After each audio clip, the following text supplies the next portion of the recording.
Have you ever wondered where to first rent when you arrive to Sydney, Australia? Hi, I'm Sue and I have lived as a migrant in Sydney, Australia for over 20 years. Today, I'd like to point out 5 different places that I'd like you to consider to live in Sydney, Australia to rent if you're coming here as a first time as a professional working immigrant. Number 1 places that I recommend is nearby Sydney City or North Sydney. These places are Petersham, Lewisham, Ashfield, and St Leonard's, Waverton, and Willoughby. Major benefit of staying in those areas are that you'll be finding lots of corporates and companies that suits your professional skills and your desired area of working, either in areas of finance, insurance, or regulatory, or government, and or even large global companies such as Google, Salesforce, Microsoft, and much more. There are disadvantages of considering this area for your choice.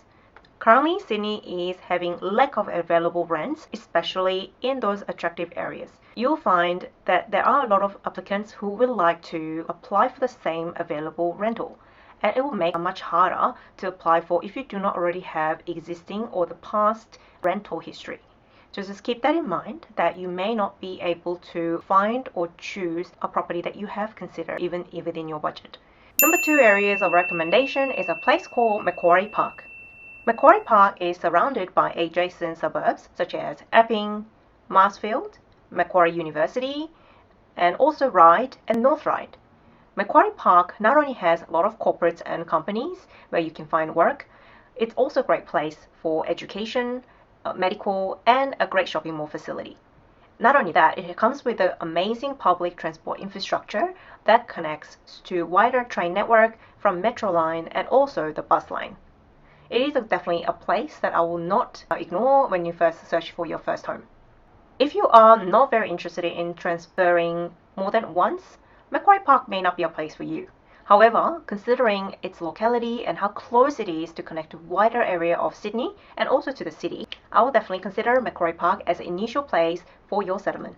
Number 3 area of a recommendation that I have for you is a place called Parramatta. Parramatta comprises of these suburbs: Parramatta, Toongabbie, Westmead, Northmead. Parramatta is one of the major developing area at the moment, and this is one of the largest city in Sydney. Parramatta is a really great place to find a work, and there are so many jobs currently is getting available and popping up every now and then. Parramatta has a lot of wide connectivity to the city, it connects to the other regions. Parramatta also comes with a great infrastructure and facility to help you for your family and yourself to settle in Sydney quickly and fast. On one point, I will not suggest Parramatta if you are much more keen to access to natural scenic environments, and if you want to avoid large number of populations or high-rise building, then Parramatta may not be your cup of tea. However, Parramatta is still a great place. There are a lot of nearby national parks you can access to, and also there are a lot of public areas that you don't want to miss out.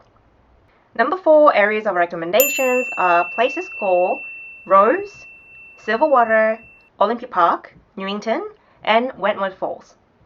This place I recommend if you are into a more natural environment that you like to see whilst without losing a sense of sort of a close community and a bit of high-rise apartment style complex and residential. Also find is you'll be able to get a reasonable rent price around this area.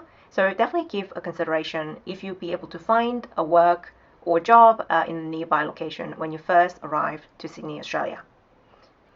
Number 5, and this is by far my most favorite way of deciding where to live and where to rent, and that is by simply just looking up a public transport network, and you decide where you need to go and to from, and then decide what's the quickest and the easiest way to travel and what is the most preferred way of travel. However, please note, this is my 5th recommendation for the very reason this style of finding and deciding rent can be quite arduous, and it can be also very daunting and tiring, especially when you're coming to Sydney, Australia to live and settle for the first time. Don't forget, if you are a skilled working migrant coming to Sydney, and if you have a specific agenda and plans that you have laid out to live in Sydney for the first couple of years, I'd like you to consider the following 4 areas not to forget when you are looking for the property. Number 1, how close is a place that you have to go to the home that you like to live? Number 2, how easy it is to access from door to door to the place that you need to go. And that includes such as walking up the stairs and going through the gates, and so on. Number 3, what are the nearby facilities that you need to access on a frequent basis, such as groceries, hospital, medical facility, and public facilities such as library? Number 4, how expensive and whether you can afford within the budget. Budget setting is extremely important, especially the initial stage of your settlement to migration. And you might find during the search of the property, there are so many properties that are amazing and beautiful, but you soon find out it exceeds your budget. You will also have to provision for the cost of electricity and plus gas potentially for your new area, and also internet and broadband and your phone network. So those things will quickly add up. And it's important to consider that how much you'll be comfortable to spend for your renting. And as a rule of thumb, and that is usually 1/3 of your earning that you should be spending towards your accommodation. And the rest should be spent towards either for your saving or the other expenses such as food or things like utilities and bills that you need to pay for. I like to ask, if you have found this content helpful in any ways, please press like and also click subscribe. That way it will help this channel to grow and more content like this to be produced in the future. And if you have any feedback or any thoughts, please leave them in the comments. Until next time, thank you and take care.